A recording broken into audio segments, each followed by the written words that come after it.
things look a little different this time around at All-Star. Last year, I was in a phone booth at a hotel in San Francisco talking to you on my blurry camera. I think things look a little bit better. I am in Phoenix, Arizona, which will be home of All-Star next year. So you and I got it covered. You got All-Star this year in your backyard. I got it in my backyard next year. But this All-Star weekend is a little different.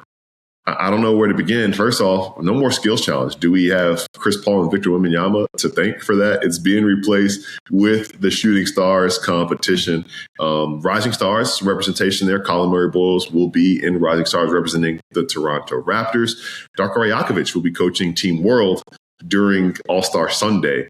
But we can start with NBA All-Star Saturday. As we did last year, our favorites to come out on top in each of the contests.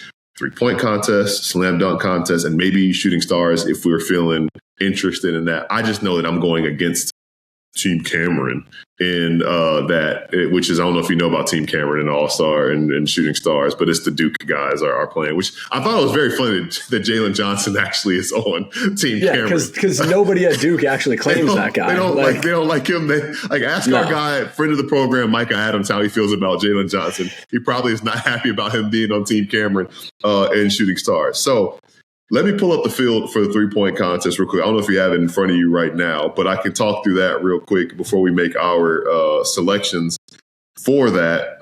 But I guess to start, before I pull this up, what is your excitement level for All-Star Weekend this year?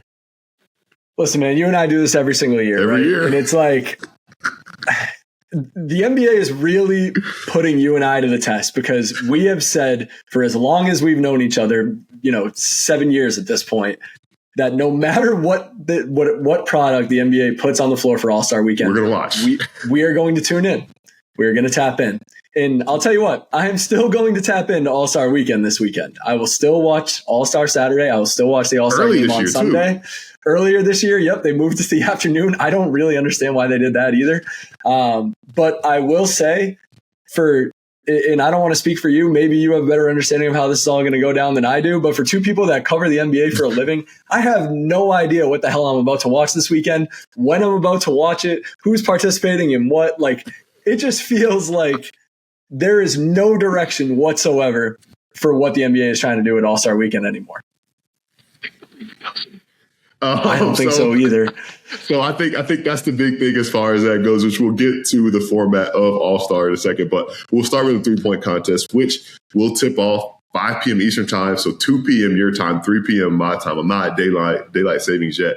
And the reason, or my understanding of why it's earlier this year, because NBC and Peacock in the States have the rights, and it's going on at the same time as the Winter Olympics. So they want to roll straight into primetime coverage of the Winter Olympics. We already got you here on the East Coast. It's going to end. I feel, wow, I'm calling the East Coast. Wow, this is crazy. Right? On the East Coast, it'll end at 8:30, and I'm sure they can go straight into snowboarding and curling. And hockey for everybody out there who's already tuned in. Now, that being said, at 5 p.m. Eastern time, 2 p.m. Pacific time, we'll start with the 3-point contest, which many would argue, and I would probably agree, has now become the crown jewel of All-Star Weekend because it's the only thing that we can get stars to participate in and go hard in. We've got Devin Booker. We've got Con Knipple, Tyrese Maxey, Donovan Mitchell, Jamal Murray, Bobby Portis, Norman Powell, and Damian Lillard, who has not played all season after tearing his Achilles tendon in the first round of the NBA playoffs last season. I would have been surprised by seeing Devin Booker be on the list. He even admitted he was surprised by getting the invite because he's having a career worst season from beyond the arc, until I saw Damian Lillard on there and I got genuinely worried and concerned. I just want him to be able to move. It's like 75. That's a lot of movement for a guy who's, I think, 35, 36 years old now, coming off an Achilles. Happy for him. I'm sure that'll be motivational for other guys coming back from that injury, but I was very surprised to see that. So thoughts on the field and who's making it out? The field is great, and I completely agree with you that the 3-point contest has become the crown jewel of All-Star Weekend. Like, I look forward to that more than anything else because, I mean, shooters can shoot, and it's fun to watch them, like, actually, give a shit and, like, run around and, like, they're trying as hard as they can. Like, that's cool to me. But, like, I'm with you in that I saw Damian Lillard's name, and I was like, did NBA PR mess this up? Like, is that a typo? Like, how did the Portland Trailblazers, like, medical staff sign off on this? Like, I had so many questions, but at the same time, like, I also understand that like the motion is limited, and we've already seen videos of Dame like doing workouts, shooting, all that. So like, the risk is limited, I should say.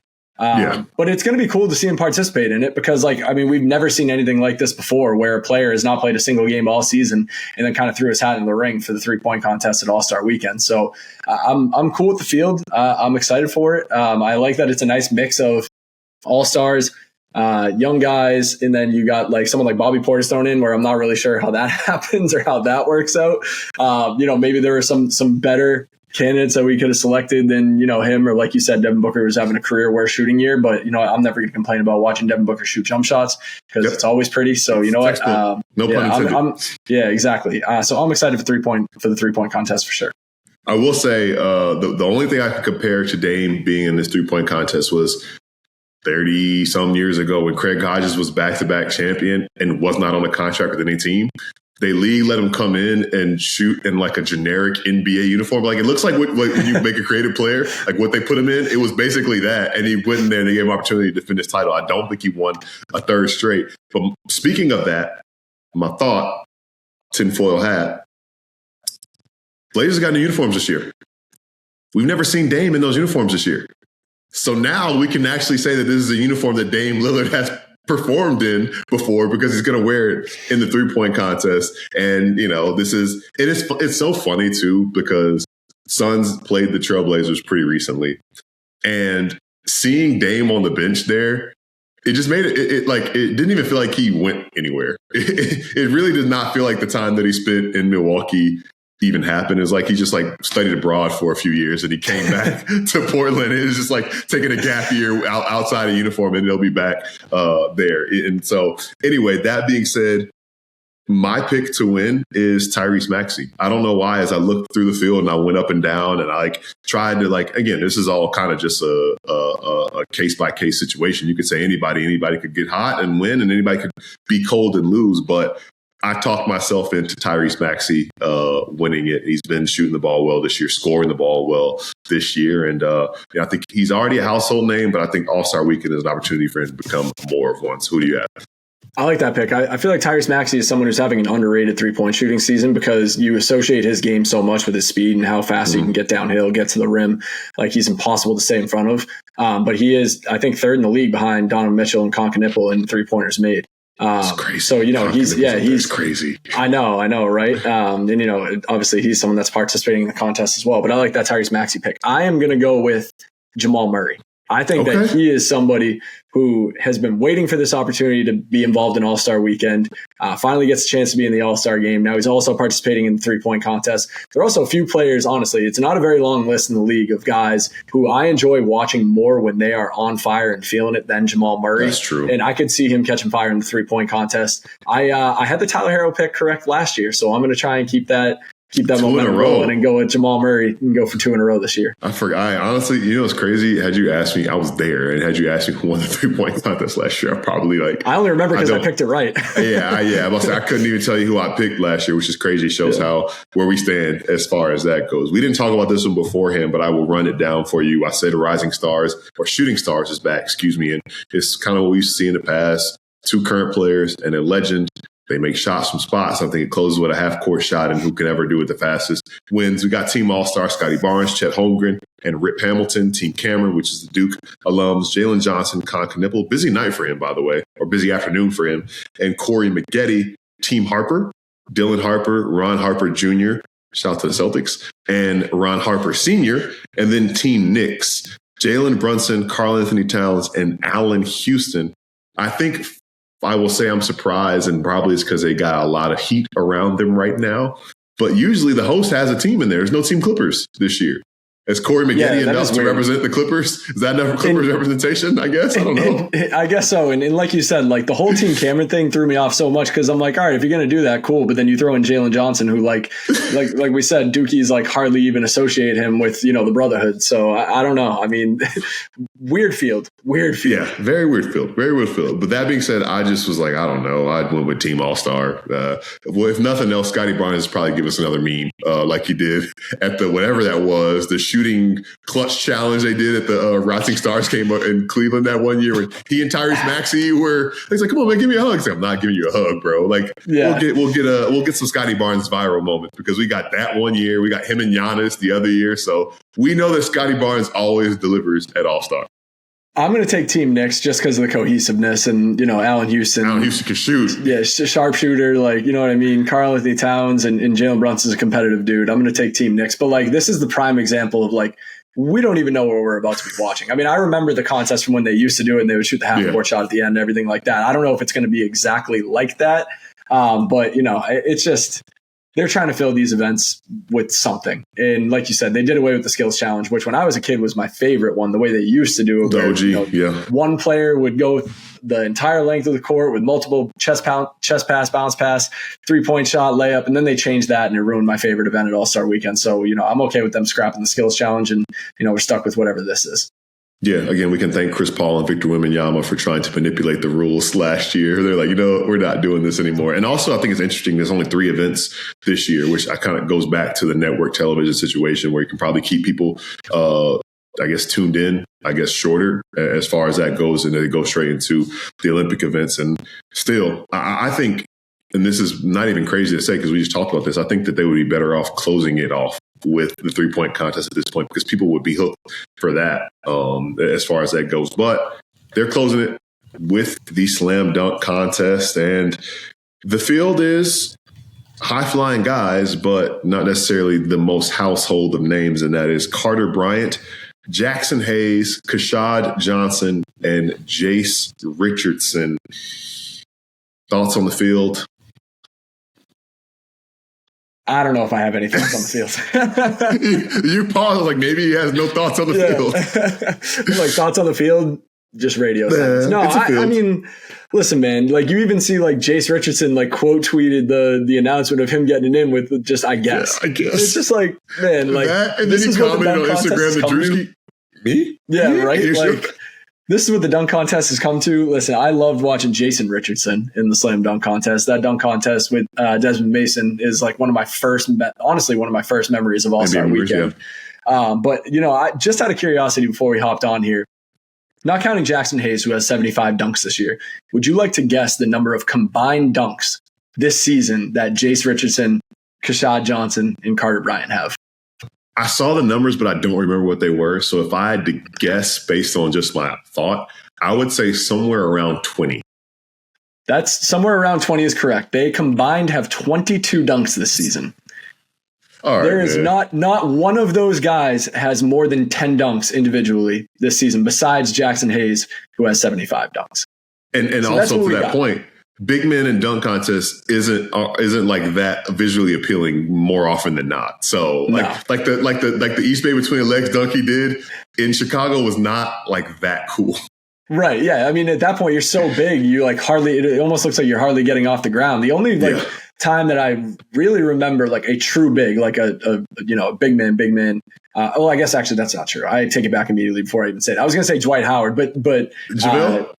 No. Well, dunking on the 2 hoops, that was actually also pretty impressive. Yeah, that was impressive too. But I feel like this is a situation where these like you can't get anybody else sign up, so you get these like bouncy young guys that like no one really knows. You hope that they can put on enough of a show, but at the same time, like these guys are all like Carter Bryant's a rookie, Jace Richardson's a rookie, Kashad Johnson has only been playing in the NBA for 2 years. Like the lights get bright, man, and it gets hard to make those dunks on the first try, and that's where the slam dunk contest gets really ugly. So I don't know. I mean, Kashad Johnson did the college dunk contest. I remember that. Carter Bryant can fly. Jace Richardson, I don't know if he's got the same hops that his dad has. I don't have very high hopes for the dunk contest. I don't know. Yeah, I didn't know who to pick. This was kind of like just close my eyes and throw it at a dartboard. I went with Jace Richardson for the father-son narrative, but I don't necessarily believe that. As we were talking about, I think the other person who we're really high on as a player, Carter Bryant, is somebody where maybe it'd be cool, like before he blew up and became a star, he was in a dunk contest and showed us some flashes of that. We've seen it before to different levels and extents. I am not, everybody listening, I am not making this comparison player-wise, but Kobe Bryant won the dunk contest his rookie season before he became Kobe Bryant. He just, was like 18 years old and went out there and had fun and like got it done. And then later on he would never do it again, but he did it. I remember he even said, he's like, yo, I'm not doing this with Vince. Like, nah, bro. Like, I know myself. I'm Kobe's most confident person in the world. Was like, I know I'm not Vince Carter. So I don't know. And then Carter Bryant. Oh, wow. Carter Bryant. He's got the names two dunk. He's got the names two dunk contest champions. Together. You drew the lines together. You heard it here in first. In real time. So James Richardson, Carter Bryant. Heard it here first on NBA Soundsystem Canada. Gil McGregor thinks that Carter Bryant is the next Kobe Bryant. No other context needed. And then Vince Carter, too, with Vince Carter dunking abilities, too. So you know what I'm saying? There you go. And you know what? With all that being said, I actually was going to take Carter Bryant to win the dunk contest just because I think that, like, he is super athletic. That, like you said, it's tough to, like, make dunks look cool when you're as big as Jackson Hayes is. Carter Bryant is at least like a little bit smaller than that. So he's, I think he has a chance to make a name for himself here. He's also someone that's been playing a little bit more for the Spurs. Down the stretch going into the All-Star break. So maybe he can carry some of that momentum into the dunk contest. Give me Carter Bryant in the dunk contest this year. There you go. And now on to the main event, the All-Star games, which different from last year, but similar a little bit. I know last year we had like the mini tournament. This year we have a round robin tournament, USA versus World. 2 teams of 8 players who have ties to America, and then a team of 8 players with ties to international countries, which will be coached by Darko Rajakovic.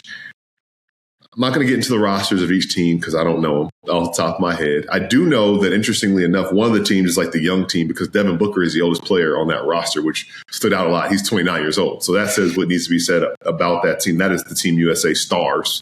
But USA Stars, USA Stripes, and Team World, there will be 3 games. So USA Stars will play Stripes, World will play Stripes, World will play Stars. And whoever has the best records out of those 3 games will play in the 4th game, which decides the champion of that. If everybody's 1-1, point differential comes into play, and they're all playing 12-minute quarters. I was laughing as I talked through this. Yeah, listeners, are you following this? Are you understanding what's going on? As I talk through this, hopefully that made sense. If it doesn't, I'm sorry, because that's all I got for you right now. I'm just going to go ahead and say it. I took the USA Stars because it's the young team. And I have, again, this is your sense of the theme. I have Tyrese Maxey winning All-Star Game MVP. He has an All-Star Game MVP type skill set and set of attributes. I don't know. I really don't know. I don't know. Because Anthony Edwards said he might not play because he's banged up. And we might be needing a Luka Doncic replacement for Team World here soon. We're recording this on Wednesday. He hasn't played in a minute. So, unless he plays tomorrow, Thursday's game, I could imagine he might not play. Brandon Ingram, shout out, 2-time All-Star, replacing Steph Curry on Team Stripes. So, yeah, I don't know. Stars, Stripes, Team World, who you got? Who's MVP? Man, like you said, it's hard to even differentiate who's on what roster. And that's the problem, with All-Star Weekend right now, is you're just guessing. You don't even know.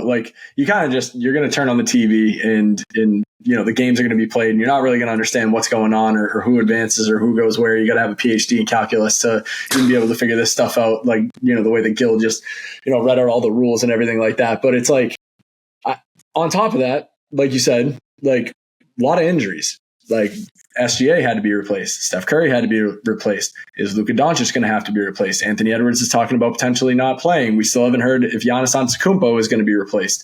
So there's going to be some opportunities for guys to get a late All-Star bid here, or maybe they've already made all the changes they need to make. And the guys that are hurt, well, tough luck. You're just going to sit on the bench and other guys are going to play instead. I'm curious to see how they decide to handle the rest of the guys that they haven't replaced yet. But with that being said, I like the older USA team, USA Stripes. I'm going to go with Donovan Mitchell as All-Star Game MVP. Similar reasoning of just, it's one of those guys that, yeah, exactly. When he gets on a heater, he gets on a heater, and he's tough to stop. And in an All-Star Game format, I can't imagine that this version of the All-Star Game is going to be the fix that gets these guys to play harder and try harder. That was my next question. But I will say that you do have a handful of first-time All-Stars. I feel like more than usual. I think there's 6 or maybe 7 first-time. I think it's 6 first-time All-Stars that maybe they can come in and raise the intensity of the game. Is someone like Jamal Murray really going to come in competing? Or maybe it's Denny Avdia that really gets everybody competing at a little bit of a higher level. Jalen Duren. There are Chet Holmgren, Jalen Johnson. Like there are first time All-Stars, Norman Powell as well. And I just named all of them. But like that maybe they can raise the level of competition. But I also remember that I think it was Anthony Edwards. Who was it? Oh no, it was Tyrese Halliburton actually last year that did an interview. And I think it was on Old Man and 3. And someone asked him like, why is nobody trying in the All-Star game? And he was like, listen, man, like my first couple of years as an All-Star, like I'm not the player that is setting the tone. Like it's the guys that have been there over and over and over again that set the tone for the level of effort. And he wasn't blaming LeBron or KD or Steph or whatever. Like that's just the way that the game has migrated. Like that's how it's become, which is unfortunate. But he was saying that like as a first timer, like it's tough to really be the guy that's setting the tone. You don't want to be the guy that's trying too hard. You kind of just fall in the line and everything like that. So I say all that to say, I don't know if we're going to have the fix to the All-Star game effort level this year, but hopefully the round robin tournament makes it a little bit more competitive because I feel like last year had a chance, but they did so much with like the TNT send off that it just kind of like disrupted the flow of the game. Yeah, that's what it was because the players were starting to get into some type of competitive flow, and then that happened, and it just was like weird, and it made everything kind of strange. Everybody was feeling a little off. The last thing I will say, and I will implore those listening, and I might do it myself if I have some gaps in time. Go back and watch an old All-Star game and skim through it a little bit. Maybe look through it through your lens now, because I was at work a couple weeks ago and we just had NBA TV on and it was playing like maybe like 2000, 2001 All-Star game, whatever year it was. And I was looking at it and I was like, this looks a lot like what we see now. And I think that a big part of why it was so lightning in the bottle for us, when you think about it, like 2001 All-Star game, like, but we were 6 years old. You know what I'm saying? Like, so that was a sense of like, these are like all of our superheroes on the court at the same time. You're not even paying attention to the fact that they're just kind of like standing around playing iso ball. And they did lock in about midway through the third, all fourth quarter. They did play hard for those 12 to 18 minutes. Absolutely, for sure. And I think the other part of it that we talked about in the past, because we've had this discussion every year, is, look, if I am a kid, especially somebody who's like maybe even older than us, you're 9, 10 years old, you live in Charlotte or you live in New Orleans or you live in Boston, and for whatever reason, Ray Allen or Gary Payton is your favorite player and they play for the Supersonics. There is no YouTube, right? Like you can't just go and say, oh man, I really want to watch. I want to see Gary Payton. Like your one chance, or you have a few chances to watch him play all season when he comes to play the Celtics/Hornets and when he plays in the All-Star game, when he plays in the playoffs. So that's a big deal for us back then. So I think that nostalgia kick is very different for those back then when our access to the league was so much more limited than it is now. So I think that a lot of those things changed the way that we consume the game itself, but specifically the All-Star game, just because. And it's a beautiful thing to be able to have League Pass, be able to look at NBA highlights, have them in the palm of your hands. And like, there are even some websites you could go to watch it without having access. So if you want to see somebody play and you're a fan of somebody across the country, even a young kid, you can see those guys play. So you're not really depending on All-Star to see somebody who plays. The only thing that would stand out is if somebody only plays late and you're young, you get a chance to see him play at a time that works for you during All-Star. But other than that, I think that's a big underrated part of this whole formula and equation. Yeah, I couldn't have said it better myself. Honestly, like similar experience for like myself growing up as a kid. Like I was from Boston, but Steve Nash was my favorite non-Celtic. And like he became my favorite non-Celtic through like basically YouTube highlights, which like YouTube was in its early stages when we were younger, but like playing with him on like NBA Live, like that's how he became my favorite player. And then like once I really started like gravitate towards him, the very rare times that, if he was on TNT in a West Coast game or something like that, like I would be like begging to stay up and watch that game just because it was my only opportunity to watch Steve Nash play because I didn't have League Pass. Like, you know what I mean? Like it wasn't as common as it is today. So now these young fans, they see these guys on their phones every single day, their highlights. They can watch basically full game highlights of individual players. Like there's like national TV game on like every day too. And that too. Yeah. Multiple national TV games. And like, so there's way more opportunity to see these guys play. So now you don't have that starstruck, like, oh my God, like Steve Nash is playing in the skills contest and he's in the 3-point contest and he's in the All-Star game on Sunday. Like I get to watch my favorite player play in the like 3 different events now. Like, no, it's way different. So I do think that plays a big role in the like feel of All-Star Weekend feeling smaller than it used to. But also we're both over 30 talking about this at the same time. Right. Like maybe there are some kids that still get that same feeling. It's just unfortunate that they don't get to experience the same feeling that we did, of not, the rarity of seeing these players, appreciating the time that we get to see them on national TV, in the dunk contest having superstars in it, the skills challenge having superstars in it, you know what I mean? Like I was looking at the other day. Yeah, right. Exactly. Like, and this is like this is to cap off like a tangent here, like, and we're almost circling back to the dunk contest, but I was looking at the past dunk contest winners, earlier the other day for work. And it was like, out of the last like 15 years, there's only been like 2 All-Stars that have won the dunk contest in the last like decade and a half. So it's like, that's wild. You know what I mean? Like it's become, the events have become less about the player, like less about like the big name players that are in it, because none of them want to do it. And the players aren't trying all that hard in the actual All-Star game. So it does like put a damper on All-Star Weekend for just about everybody. And I would be curious to hear if like, if the kids these days are like enjoying this product as much as like you and I did growing up, because I'd have a hard time believing that the answer is yes.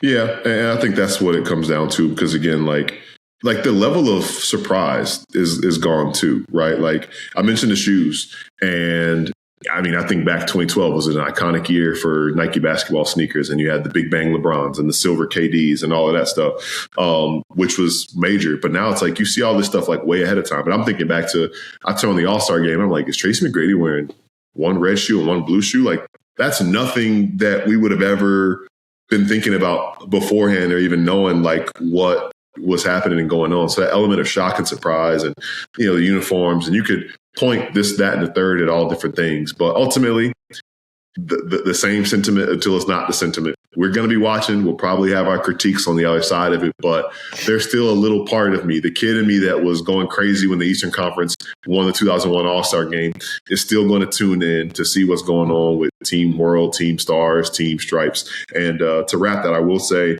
no pun intended, to wrap that, great Toronto representation this weekend. Brandon Ingram, Scotty Barnes, Darko Rajakovic, Glorilla, all will be at All-Star Weekend. Glorilla in the celebrity game. But also, you've got, for the first time in NBA history, 2 Canadians selected to the All-Star game. Shea's not playing, but to see Shea and Jamal Murray both in the All-Star game, and who knows what happens if Luka needs an injury replacement. Dylan Brooks is right there on that list of guys who would probably get that call, but we are running low on time, seeing how it's Wednesday and the game is on Sunday. So we'll see if and what the league decides to do as far as that goes. We appreciate you tapping in with us for a bonus edition to talk about NBA All-Star 2026, getting us back in your feeds. And we promise when we get out of All-Star break, we will be more consistent in your feeds. We've just been dealing with a whole bunch with the trade deadline and everything going on in the NBA during this calendar time of the year. We know we got March Madness coming up as well, which will also be a different kind of lift for us on our side with our day jobs. But we always love coming here on NBA Soundsystem Canada and chatting with you all and talking about what's going on in the league through our lens. For Kyle Levering, my name is Gil McGregor. Thank you all for listening. As always, we'll catch you back here next time.